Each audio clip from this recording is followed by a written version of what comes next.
Hey guys, Ed Watts here, showing you my Eldar army. That's a bit of Tyranids and Eldar over there. I'll move that.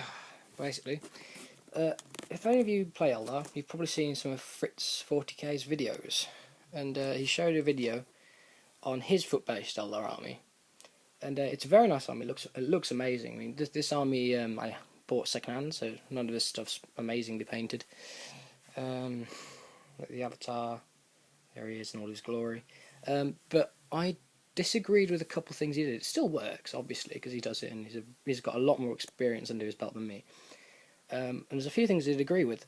I mean, I use the Wraith Guard instead of the unit of Warlocks, because I find, since the Warlocks are toughness 3, they get shot by bolters on 3s, which is not very nice.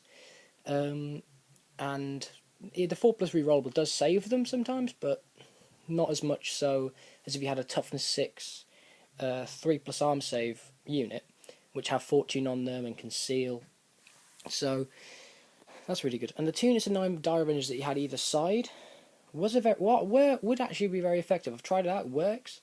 But personally, having another toughness 6 monster on top of your unit of 10 toughness 6, unit, is a very nice thing to have. I mean, if you fortune this guy, he's got a 3+ rerollable arm save, a 4+ rerollable invulnerable save.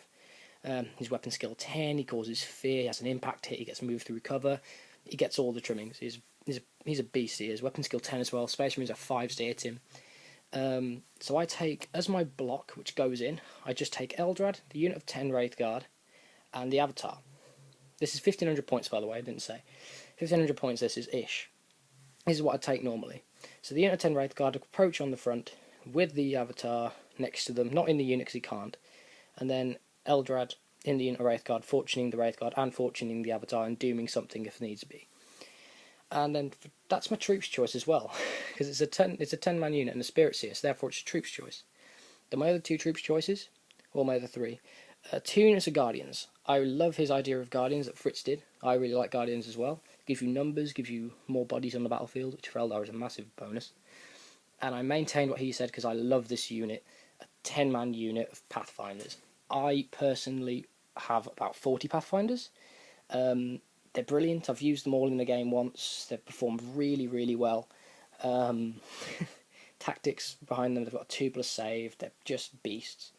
And then for heavy support, I only have 2 units, which is strange because I normally have more than 2 heavy supports. I normally max out my heavy supports because I love all the heavy support options. But in this 1500 point list, I have a unit of Dark Reapers. Now, this guy is why I take just the Exarch. Not very well painted. Didn't paint him. But he drops down 2 small blasts. And those small blasts are barrage. They're strength 4, AP 3, and if you take crack shot, they get rerolls to wound, and they ignore cover. So you can literally go unit Space Marines, gone in a turn from just that one guy firing. The Dark Reapers help as well, obviously, but it's mainly for the guy. Lots of units, lots of Exarchs. Awesome. And then my other heavy support, as you can see, is my Wraith Lord. Needs some repair, need to fix his Bright Lance. But he has 2 Flamers, a Bright Lance, and a Wraith Sword. As soon as I convert the Wraith Sword, because I do not like the Wraith Sword that Games Workshop has, and I think it's another company which have the sword I want. But yeah, that's what they have. And then I only have 1 lead choice as well. My Fire Dragons. Unit 5 Fire Dragons. They have Tank Hunter, so they're strength 9. If they're not within 6 inches, they can still hit a Land Raider if they're just short. They've got an Exarch with a Fire Pike, because lots of Exarchs, lots of small units. And that's the full army. This army works really well. I've tried it a couple of times now. You keep the bubble of Fearless with the Avatar. You have 2 units of Guardians approaching near the Avatar, or sitting back on objectives with Emboldened from the Warlocks. Whilst the Wraith Guard and the Avatar approach for the middle objective, since they're a troops choice and they're very hard to shift. Whilst the Rangers, the Wraith Lord, and the Dark Reapers all provide long-range support until the Wraith Lord gets into combat, of course, which then just gets messy. Then these guys, the Fire Dragons, keep in cover, trying to keep out of line of sight, and try and get off a round of shooting by running around cover or keeping close to the Wraith Guard so they get cover saves. But I don't find that the enemy ever shoots at the Fire Dragons because they're such short range that people don't shoot at them, so they just shoot at the other things like the objective holders, the massive unit which takes a lot of shooting to take down, the avatar.